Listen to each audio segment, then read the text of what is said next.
con tanta poesía e tan ben escrito e tan profundo como que vostede acaba de compartir con nós. E ademais teño a sorte de que recuperamos a luz, así que ten doble mérito a súa parte. Quería comenzar por agradecer a todos os que están aquí presentes hoxe compartindo conmigo e cos outros cabaleiros que son hoxe distinguidos pola organización O Mundo de Galea e en particular celebrando este Día do Mariscal. Para min é un honor moi particular, xa que esta é a primeira distinción que recibo como mariñana. E por iso quero agradecer enormemente a esta asociación e aos representantes que temos connosco aquí na mesa, pois este honor e esta distinción.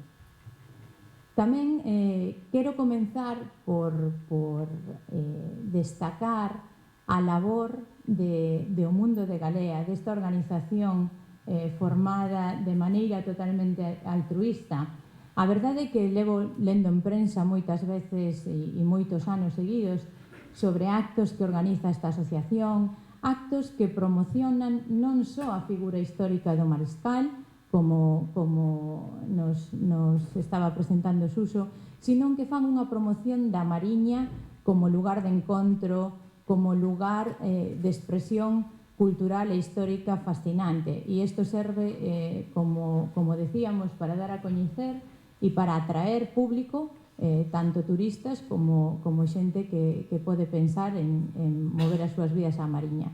E esta labor totalmente altruísta, como digo, estábamos bromeando antes coa paga de xubilación que tiña o presidente de honra, Pedro Rubal, e que parece ser que é moi alta, pero este tipo de asociacións realmente móvese pola pasión e o altruísmo de xente como a que hoxe me acompaña nesta mesa, e que fan posible pois unha cohesión social e unha, como decía, unha promoción dunha zona que vai máis alá de calquer tema ou proxecto político ou plan de turismo e demais. E por eso merecen sin duda este recoñecemento. Cando Suso me chamou para darme a noticia de que me querían ofrecer esta nomeamento como dona de Isabel de Castro, pideume se podía dirixirme a vostedes aquí presentes con algún tema de interese. E dado que este recoñecemento se me dá pola miña trayectoria profesional, pois pareceume apropiado compartir con vostedes un pouco máis sobre a historia da industria na Mariña de Lugo. E algo que o mellor non moitas veces pensamos é que a Mariña de Lugo é unha zona, unha rexión en España pioneira na industrialización do país. Pioneira hasta o punto de ser comparable a zonas como o País Vasco ou Asturias, que están por todos recoñecidas hoxe como as zonas máis industriais de Galicia. E é que desde o século XVIII esta rexión pois destacou pola súa industria e o seu emprendemento en figuras como o Marqués de Sargadelos, pensando un pouco pois na industria do ferro, o comercio e a transformación do ferro. O Marqués de Sargadelos, personaxe moi singular, xa no século XVIII desenvolveu esta industria do ferro no que hoxe se coñece como cerámica de Sargadelos, que despois evolucionou hacia a cerámica e foi no seu momento esta fábrica de armas. Este foi un emprendedor contestado en algún momento polo seu povo, pero que sin duda deu o primeiro impulso industrial recoñecido a esta zona. A carón deste desenvolvemento, pois como decía, auspiciado por este visionario desta época, naceron outros negocios relacionados co ferro, de minería e de transformación. Exemplos destos son a mina da Salvarrosa ou as ferrerías que existiron en Ourol e a Pontenova, que hoxe, por exemplo, no caso da Pontenova, seguen sendo pois un polo de atracción para o turismo.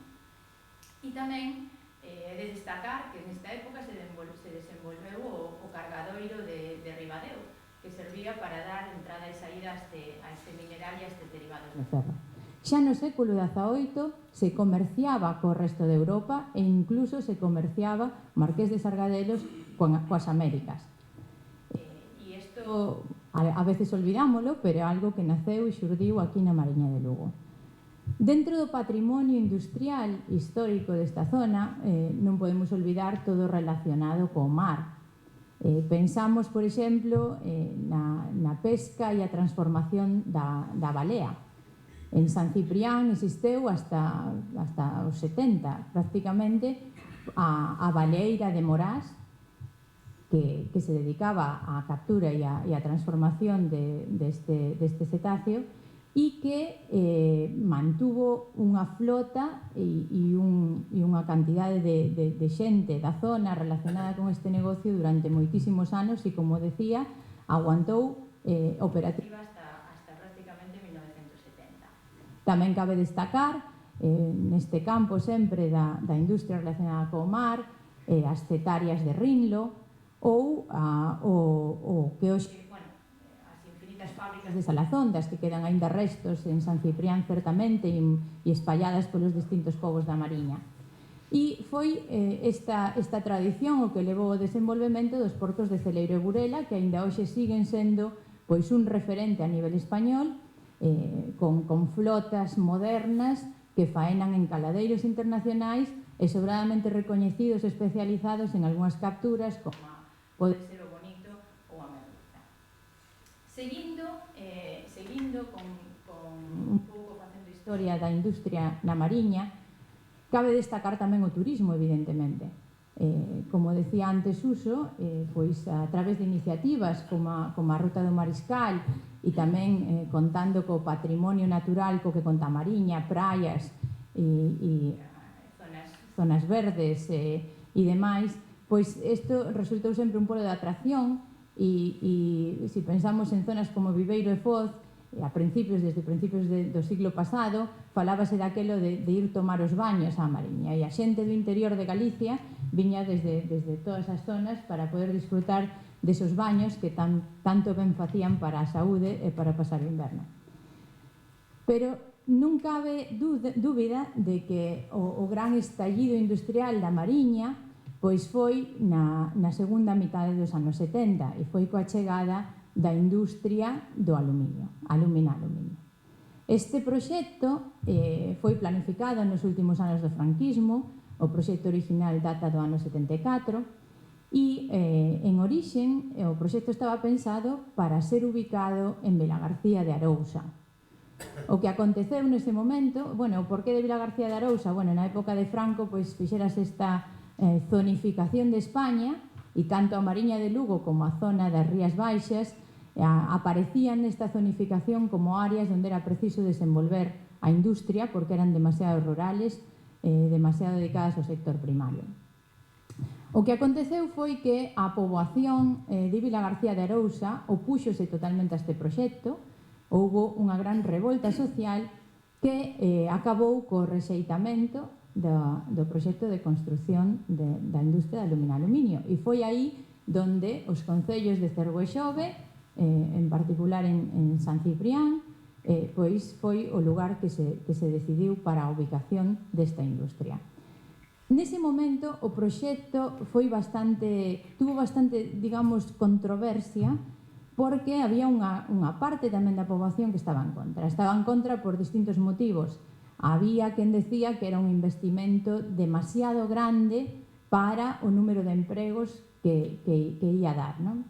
Falábamos naquela época de 100.000 millóns de pesetas, que era unha cantidade moi grande, probablemente un dos proxectos máis grandes que o goberno de España financiaba, para xerar 2.000 postos de traballo. Esta era unha das principales reivindicacións dos opositores. Había tamén outra moi ligada á mentalidade dos galegos, que era o tema da ocupación de terreos. Para a construción deste complexo foi preciso expropiar máis de 3.700 propiedades. Isto é unha característica do minifundismo galego, pero tamén aquí houve oposición e, como non, había esta outra parte da poboación que falaba da colonización, da gran empresa, pois ocupando terreos de labradío e demais.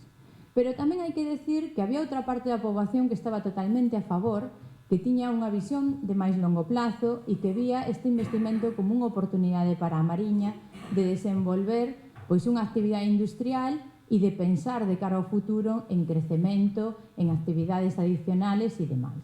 E que tamén tiñan esta pequena mosca detrás da orella de pensar que os que estaban en contra realmente tiñan algo que ver tamén con esta idea do control e estamos falando aínda da salida do franquismo e esta idea do cacique que aínda controla o pobo e realmente a chegada de unha empresa tan grande, de unha industria tan grande e a cambiar esta relación de poder entre os habitantes tradicionais das localidades, non?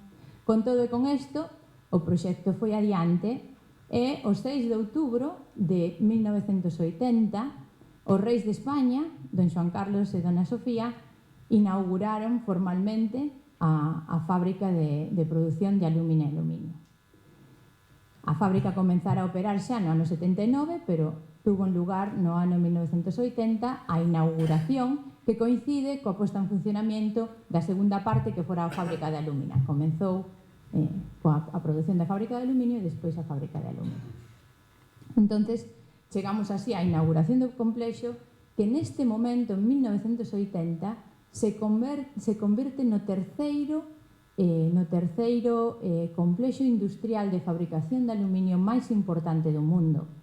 O primeiro estaba en Estados Unidos, o segundo en Canadá e o de San Ciprián foi o terceiro en importancia pola súa tecnoloxía de última xeración e tamén pola súa produción, tanto de aluminio como de aluminio. Neste momento, pois hai un efecto que comeza a ter lugar e é que se precisa mano de obra para a construción dun complexo industrial tan grande e mano de obra cualificada en temas tecnolóxicos relacionados coa alumina e aluminio. E é aquí cando chega a San Ciprián unha gran cantidade de inmigrantes procedentes para a primeira fase de construción de todas as partes do mundo. Si pensamos que a primeira industria productora de aluminio estaba en Estados Unidos e a segunda en Canadá, tamén Australia era moi forte, pero non tanto, pois os primeiros enxeñeiros que chegaron xunto coas empresas de construción eran orixinais destes países. E por eso, hoxe, e non só por eso, porque tamén despois chegou xente para poñer en marcha as fábricas, e esta xente viña de moitos sitios de España, pero este é un dos puntos que é fundamental e que eu quería destacar hoxe. Todos sabemos que a industria de produción de aluminio e aluminio trouxe un desenvolvemento económico importantísimo para a Mariña. Eso é unha evidencia, a creación de postos de traballo, estabilidade, postos de traballo de calidade, formación dos empregados, a creación dunha industria auxiliar a carón desta empresa de aluminio. Para os 80.000 habitantes que ten a Mariña foi, desde logo, pois un motor importantísimo.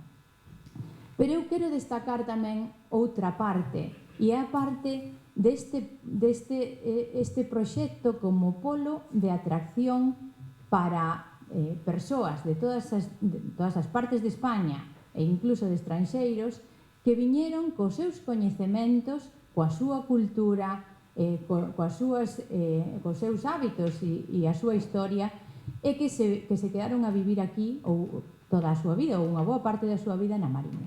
E isto realmente supuxo un cambio importantísimo nas costumes, na cultura, na tradición da Mariña de Lugo. Por mencionar algún, hoxe van compartir comigo esta distinción de cabaleiro Vicente Sampere, que foi un empregado da compañía co que tuven o gusto de traballar cando cheguei, e que é un deses exemplos de persoas que veñen de fora, que se integran sen ser mariñanos, que se integran na cultura da Mariña e que aprenden a ser mariñanos. Tamén me inclúo eu. Eu veño da Terra Chá, que non ten nada que ver coa Mariña, pero que nos mudamos aquí neses anos, finales dos 70, principios dos 80, e que aprendimos a ser mariñanos e a compartir cos mariñanos pois as súas costumbres, traer cousas novas e vivir de todas formas en perfecta cohesión social e armonía. Isto é algo que se tende a ignorar cando falamos sempre da gran industria como promotora económica, pero tamén, e é a oportunidade que eu tomo de facer pequeno recoñecemento pois a esta diversidade cultural e a esta implicación de todos os foráneos na vida mariñana. Quería, a Mariña de Lugo hoxe sigue medrando, é unha das poucas zonas de Galicia nas que aínda temos cada ano máis chegadas tanto por natalidade como por inmigración que partidas, e isto é un dos problemas principales que ten Galicia, a despoboación, pero que non sufrimos aquí na Mariña. E isto pois débese á prosperidade económica e tamén á prosperidade, digamos que a oferta cultural, paisaxística e demais.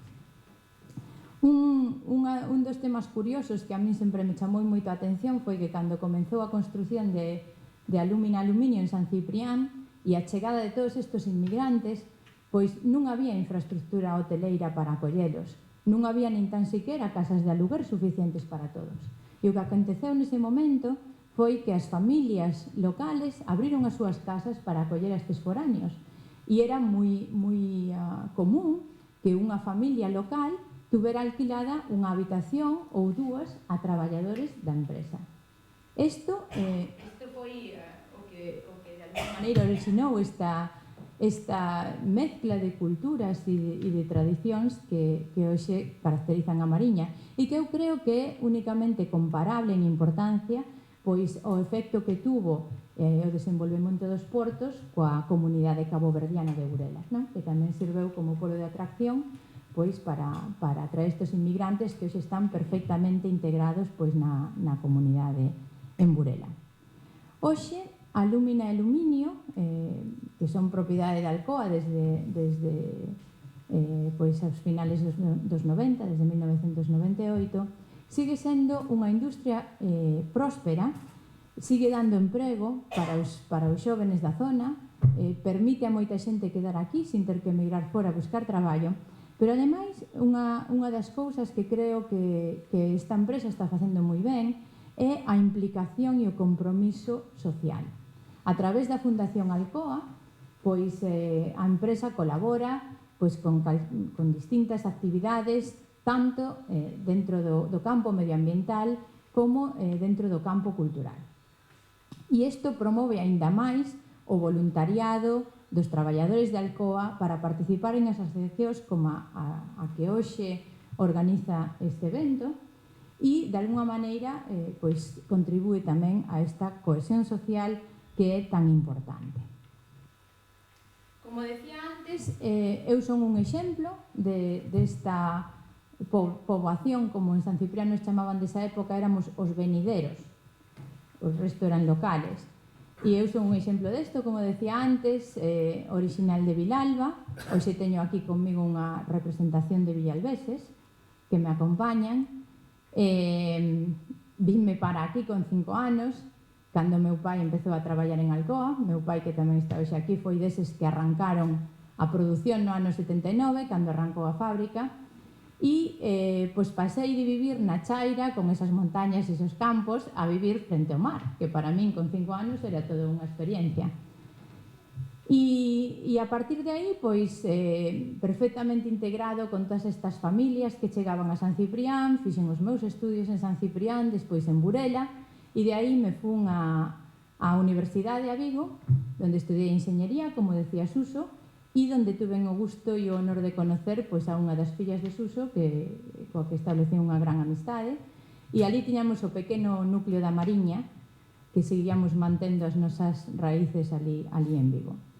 Curiosamente, había dúas cousas que eu tiña claras. Unha é que quería ser xefa e a outra é que non quería traballar en Alcoa, porque tiña esa memoria de nena de que meu pai traballaba a turnos, traballaba polas noites, traballaba os fines de semana, e cando as cousas non iban ben chegaba cabreado porque tuveran mala noite, porque tuveran moito traballo, porque facía moito calor, e eu sempre pensaba, eu nunca vou traballar para esta empresa tan mala que leva a meu pai da casa as noites e os días. E a realidade é que cando acabei a carreira tuve unha oferta da empresa para unirme a eles e rechaceina, dixenlles que non. Tuve a sorte que nese momento me acompañaba unha persoa que tiña un pouco máis razón que corazón, que no meu caso esta resposta de decirles que non era evidentemente emocional máis que racional, e que me convenceu de intentalo, de entrar na empresa, de probar.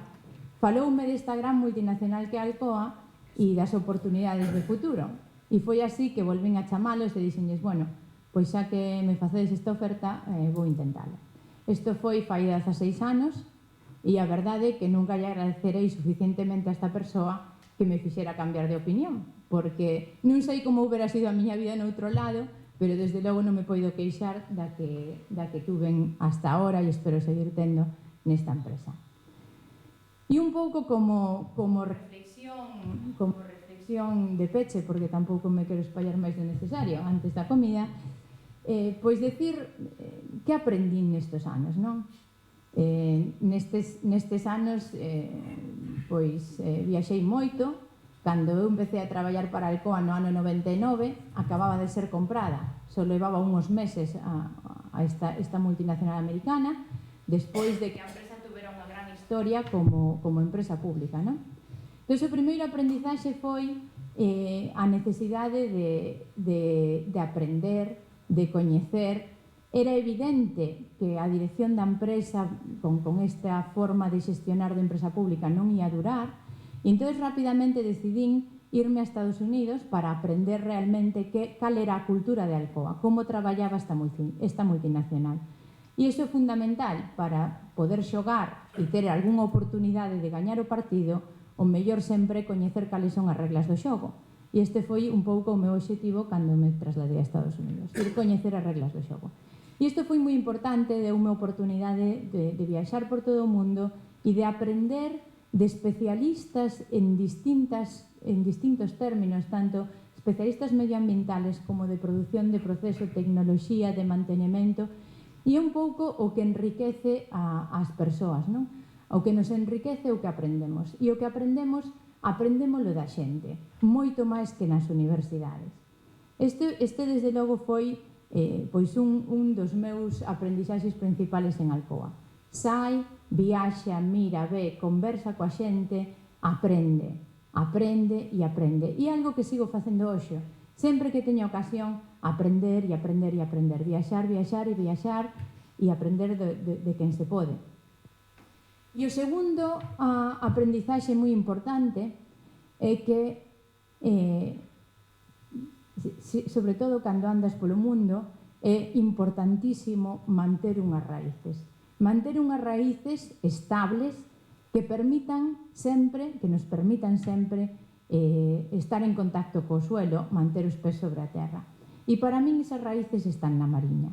Están na Mariña e están en Villalba. E son a miña familia, e son os seres queridos, son os recordos da infancia, e montóns de amigos e de xente que fai que o día a día e a vida mereza a pena.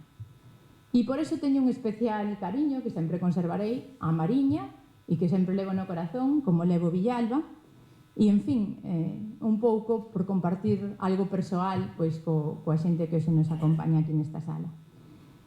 E para cerrar, decir simplemente de novo que é unha honra para min recibir esta distinción como dona Isabel de Castro, estar aquí rodeada desta xente altruista, emprendedora e tan loitadora que sacou adiante esta asociación e estar rodeados pois de todos ustedes e da xente en particular que eu quero. Polo tanto, moitísimas gracias e cerro xa, como foi algo que me ensinou Suso, con unhos versos que son, eu creo que é dunha poesía popular que eu oín o grupo Leilía de pandereteiras, e estos din así: anda, vaite polo mundo e aproveita da viaxe, deixa que o mundo te vista coa roupa da mestizaxe, anda, vaite polo mundo e non esquezas de onde ves, a quen esquece a súa historia pouco podrá aprender. Moitas gracias.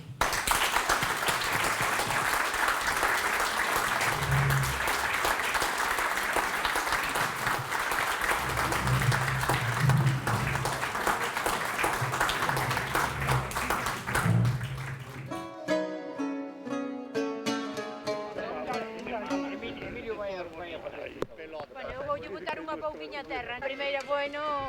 Xa leo plantado máis árboles, verdad? Algún que outro xa me toca. Ante as castañas que levan a media. É o siguiente, Así todo o que sabe, sabe. Queres paraguas, Paco? Si non, non máis claro. Se poño sempre en dirección. Plantounos todos na miña casa e non lle xudei. Porque eu puxo con castaña. Todos os que hai na miña casa. Con castaña. Eu sei, Já plantou o leite. Já plantou máis, Dice que os plantou todos os milhos. Boto de sinal para aquí tamén. Bota por aquí. Ai, aquí tú, María, perto onde naciste. Eu pensei que vas a ir. Olha o peso. Ahora pisa. Eu nunca se pongo por encima. No, pero polo reverso. Crúa bonitinha. Toma a pala. A mí que Vou facer unhas plantacións en línea. Se ten mellor que sistema, plantei moitos millos. Ese non prende nada. Ese nada. Não vamos a botar terra sem jeito. Está o bonito. É máis importante a pena. Ese ten moito de punta que... Ese todo perdido. Nada, escusades plantar. Nada, ese... Emilio na miña figa xa plantou un castiñeiro, pero da castaña, é grande. Plantou unha nogueira. Conoces variedade? Sí, plantou nogueira, plantou... Mira, cerdeiras, nogueiras, todo plantou. Zapatos da festa, pero tú...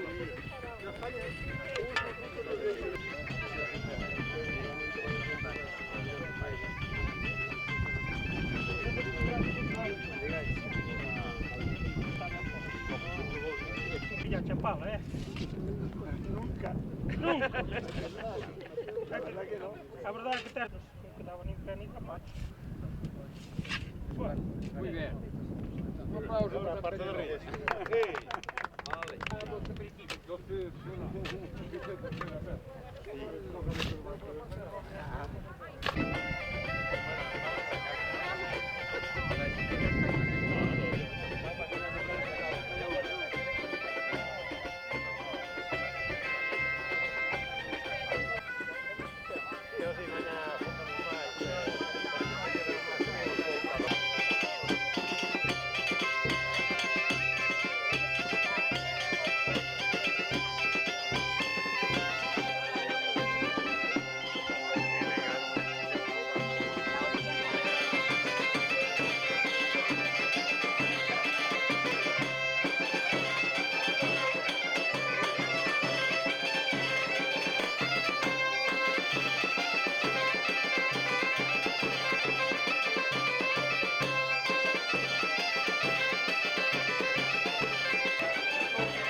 Cando estaba a lúa chea, iban chegando a Froseira para xuntarse na fe. O Nadal estaba cerca, eran tempos de delicia, e o mariscal da Froseira quería estar en familia.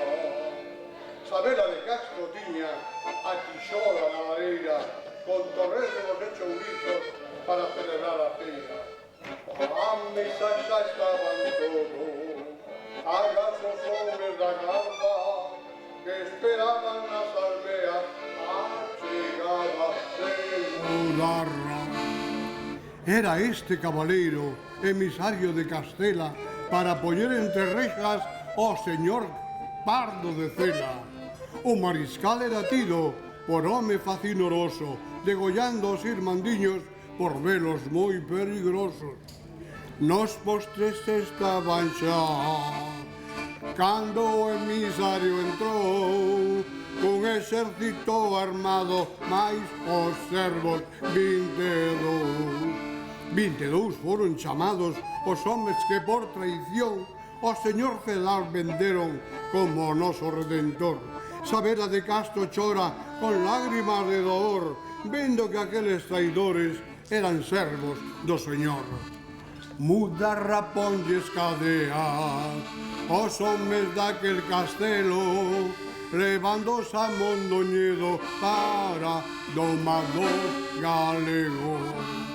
Sabela de Castro berra esta injusticia tremenda, pidíndolle ao emisario, por Deus, algo de clemencia. Monta de preto un cabalo con dirección a Castela para pedirlle xustiza á súa prima Sabela. Con lágrimas arrancado, ven co indulto correndo e xa descubre a cidade onde estaría San Don Pedro. Chea de orgullo e prazer por vida levar nas mans, topa coa igrexa na ponte que non lle deixa pasar. Do señor bispos e cuaces din que foron 3 coengos que o camiño lle tiveron na fonte do pasatempo. A Deus dará conta delo se lles queren perdoar. Malaya estos 3 lacayos por ser causantes do mal. Sabela pon a brincar o cabalo por saír daquelas mañas que 3 nefastos da igrexa lle tenderan con gran saña, fuxindo a marchas forzadas co indulto levantado para enseñalo ao pobo que agardaba esperanzado. Nunca os séculos recordan, nin as estrelas do ceo, outro feito tan salvaxe como este triste suceso. O ver Sabela no chan, como pelotas rodando, as cabezas dos seus homes que a voce iban rezando así. Credo, venga, credo, credo, credo. Gracias, os lazarillos sempre foron máis importantes que os cegos. Os cegos xa nacemos disminuídos. Bien, esta copla de cego sirveume para facer a entrada e para presentar o acto dunha forma moi sencilla. Temos importantes personajes con nosotros, lógicamente a obrigación da organización é desearles que estén a gusto con nosotros porque van a ter vos compañeiros de mesa. Tamén para conocer físicamente, aunque xa convivimos con el a xornada as horas anteriores, recordar quenes son eles. Participa como dona de Sabela de Castro Rosa García Piñeiro, que é enxeñeira. Donde está Rosa? Se pone de pie y muy bien, un aplauso, un aplauso. Muy bien. A ver si me guardas una foto para el último. Bien. Como cabaleiros do Mariscal tenemos a Paco Rivas, que é escritor, Enrique Penabaz, profesor, Vicente Sempere, promotor cultural. Para eles, que se poñan de pé, un forte abrazo e benvidos e un montón de parabéns.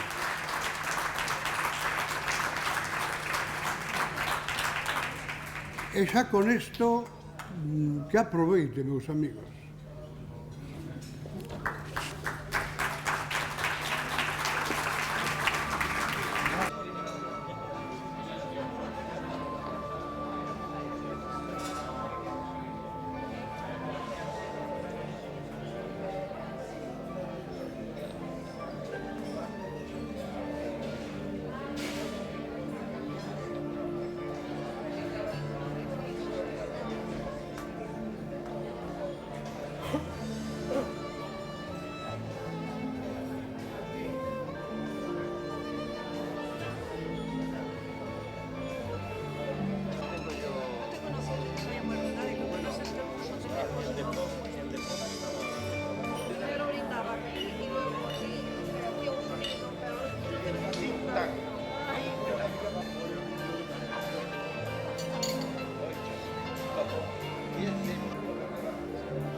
Bien, a partir de este momento empezamos con el acto.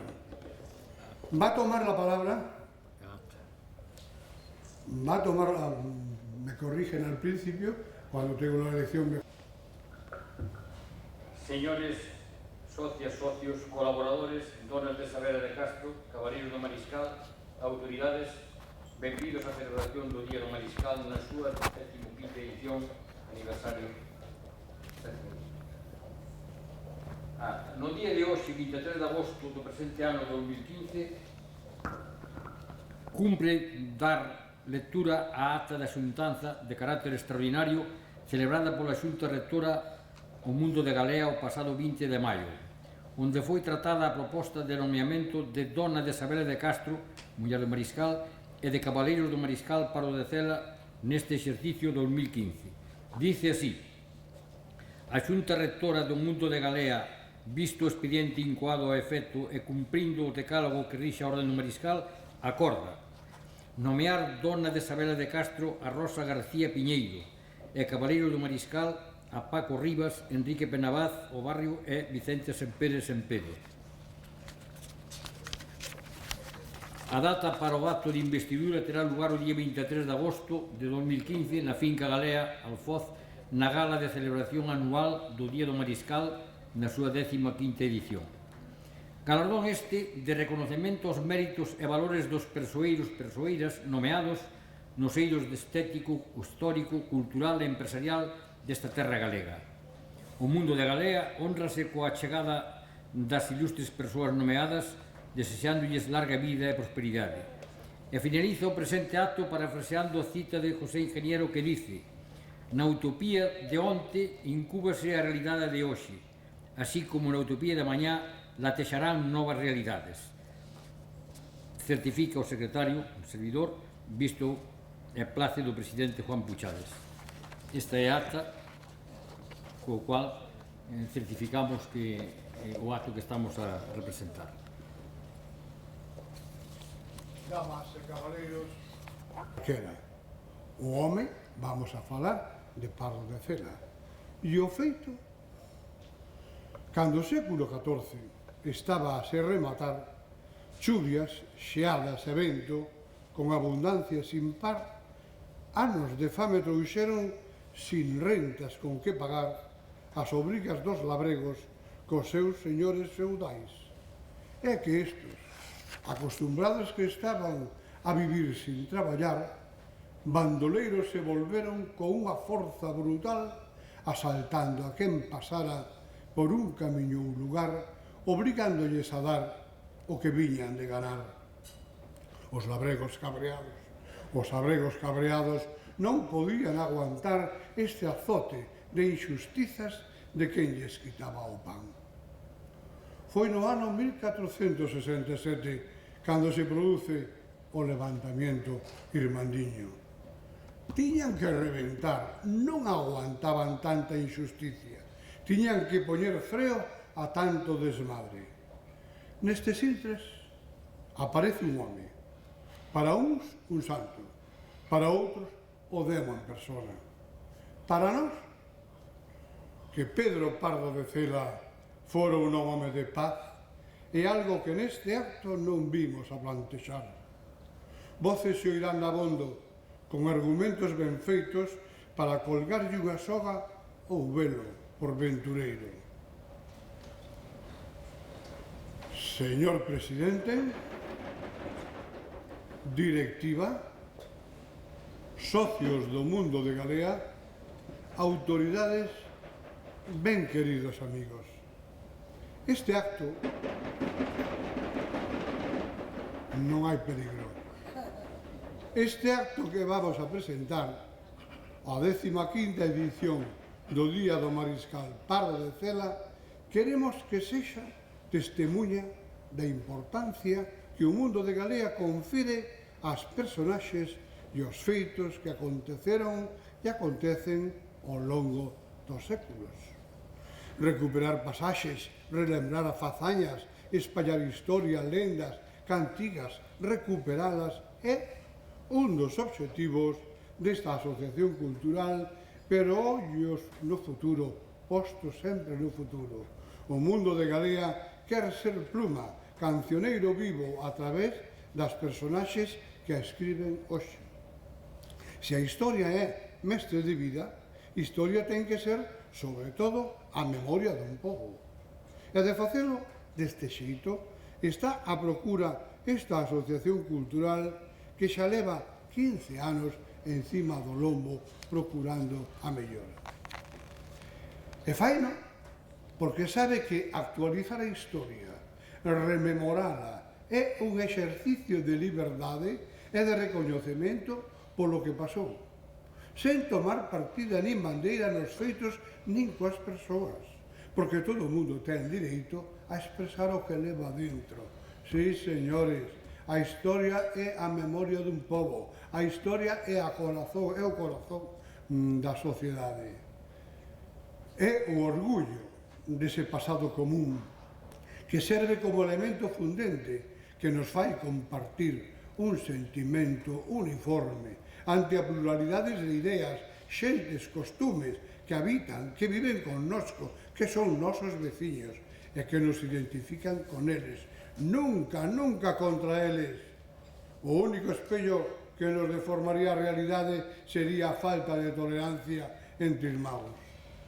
Podemos afirmar que un pobo que acorruncha o seu pasado histórico, que descolga as personaxes dos calendarios nos que estiveron porque non pensaban como a él, ou que ignora os feitos porque non son como el quixera, está destinado a extinguirse e o mundo de Galea non vai nesa liña.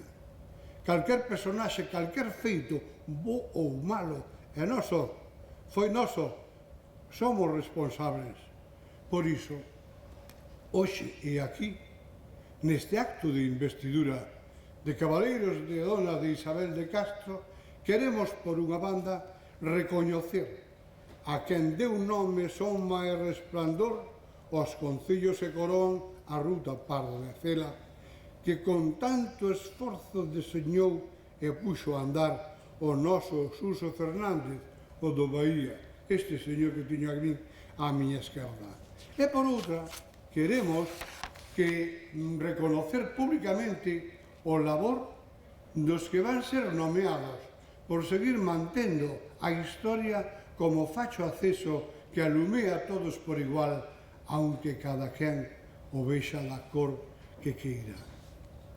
Son persoeiros que desde o mundo de Galea se empeñan en crear, en aportar, en espallar rayolas de luz, de recordos, de lembranzas, para conseguir unha convivencia máis próxima entre séculos, décadas e todos os días. E, sobre todo, para facernos herdeiros dunha historia rica ou pobre, pero que é a nosa, a escribimos nós e facémolo día a día. Este é o pretexto que a Asociación Cultural O Mundo de Galea buscou e busca, según nos leu as intencións do secretario sobre esta asociación, busca ano tras ano para proclamar públicamente o recoñecemento ás persoas e institucións da bisbarra que a través do seu labor nos eidos da cultura ou a incidencia social ou empresarial na nosa sociedade a que dan nome e prestixio son merecentes desta distinción que se materializa neste acto de investidura como donas de Isabel de Castro e cabaleiros do Mariscal Pardo de Cela. Estas son as intencións, isto é a programación e isto é o crono da Asociación Cultural O Mundo de Galea. Nesta edición, 15º aniversario do Día do Mariscal, van ser nomeados e investidos en primer lugar dona de Isabel de Castro, Rosa García Piñeiro. Rogamos a Rosa García Piñeiro que ocupe este frente da estrada para recibir esa capa.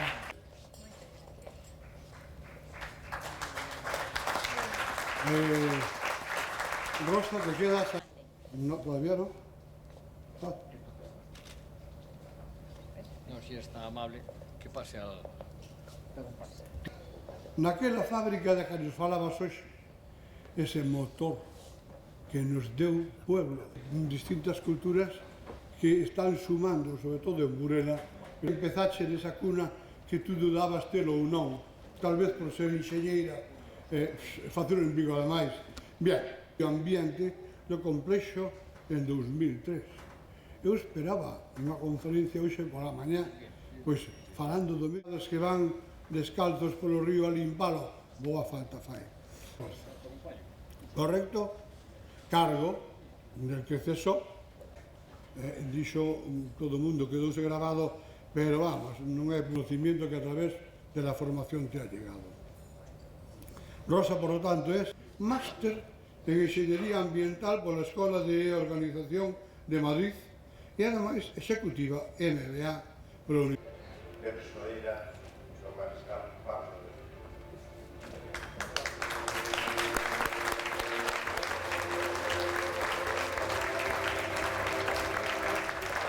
de diploma. O libro de ouro é un libro de ouro, porque desde que empezamos fai 15 anos, pois temos recollidos aí a firma, os nombres. Aquí un papel.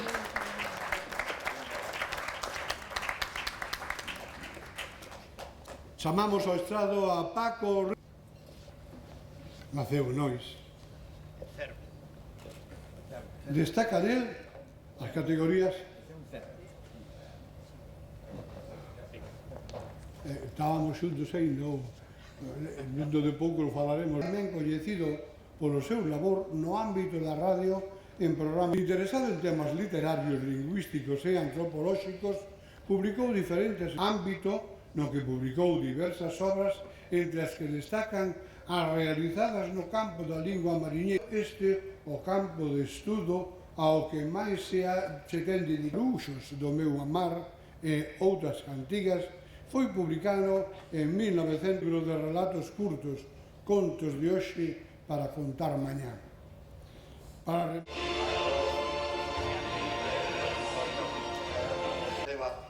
O ilustre persoeiro Paco Riz. O mariscal Pablo Estela, Paco Riz.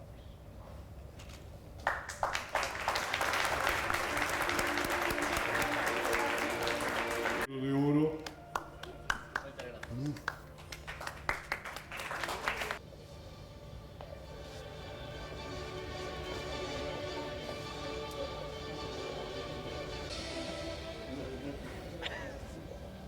Enrique, podes te quedar aí ou desplazamiento do Colegio Público de Ferreira de Maladuro. 30 anos, me decías por la mañá, amplo. Estudante no Instituto de Ribadeo, foi daquela cando se leva actuado en toda a comunidade en boa parte a festa do emigrante. Ala, encima de unha outra. Oficialmente deberán ter un sitio nalgún rincón do mundo que fora pois como hasta. O ilustre persoeiro Enrique Verán. Recibe o pergamino.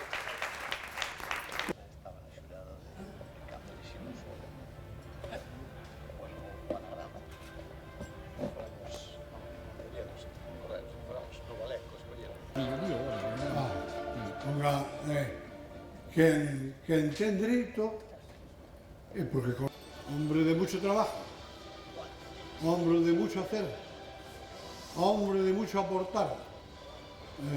Lleva aquí casi 30 años, yo vine de Madrid pues era como la de la imagen, de amigo. Vicente, madrileño, de raíces, es de Valencia, ¿no? Con raíces en Valencia. Aparejador, aparellador. En 2003 desempeña o cometido de analista de organización. Todos esos anos presidente da asociación O Feitizo. Aglutinou a grande maioría dos artistas plásticos da Mariña e aínda a outros de fora. Deceba o ilustre persoeiro Vicente Pérez.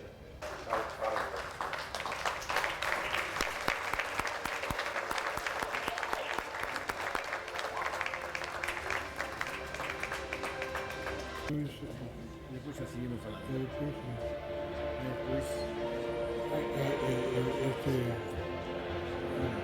Eu non son home de discursos amplos, non son home de traer textos para agradecer, porque isto é moi sinxelo, darlle as gracias a todos estes amigos que impón moitísimo, e se non foran coñecidos e amigos, a min impoñería bastante estas presenzas tan elegantes e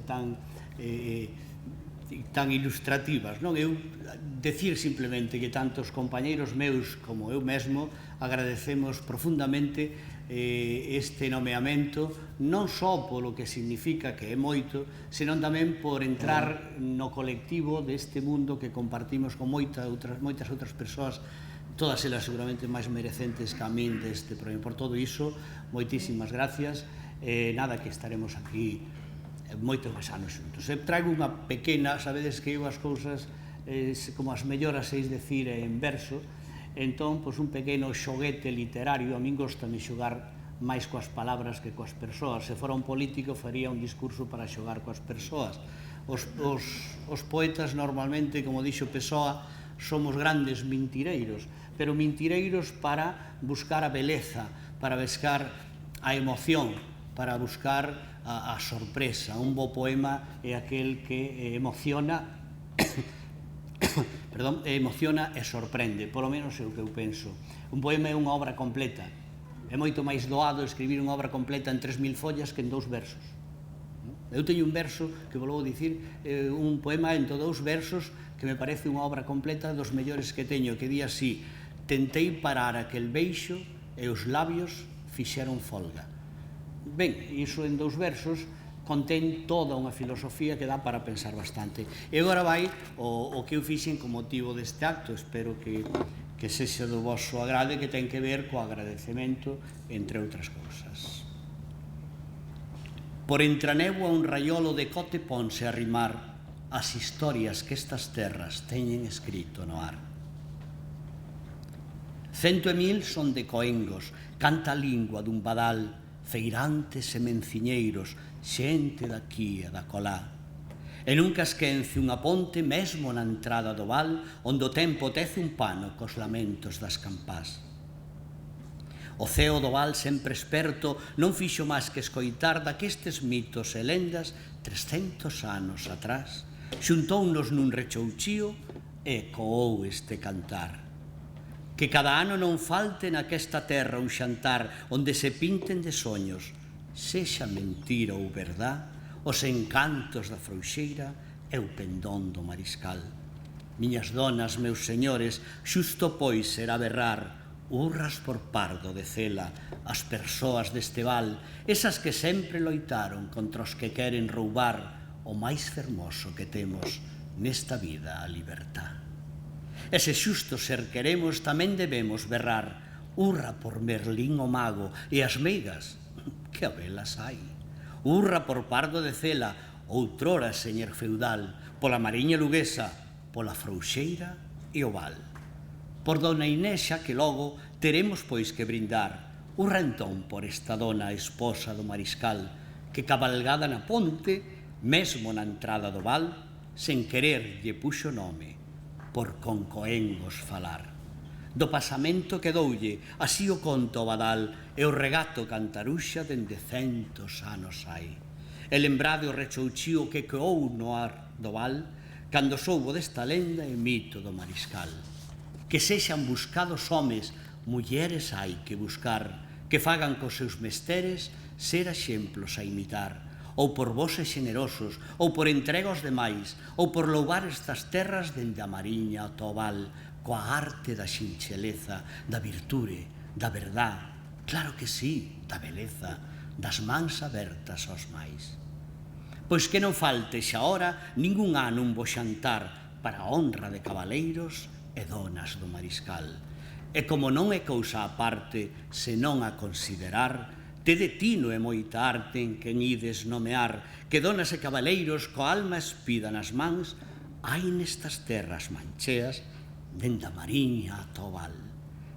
Que Deus vos mostre a verdade para sabelos buscar.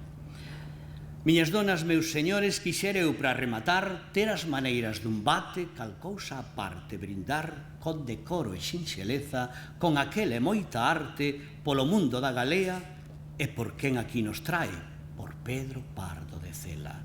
E pro ano que ven, quen sabe, Merlín, a Frouxeira, as meigas e o meu amigo Puchades xuntaránnos nesta mesa para gozo dos desta parte, para pracer dos de aquela.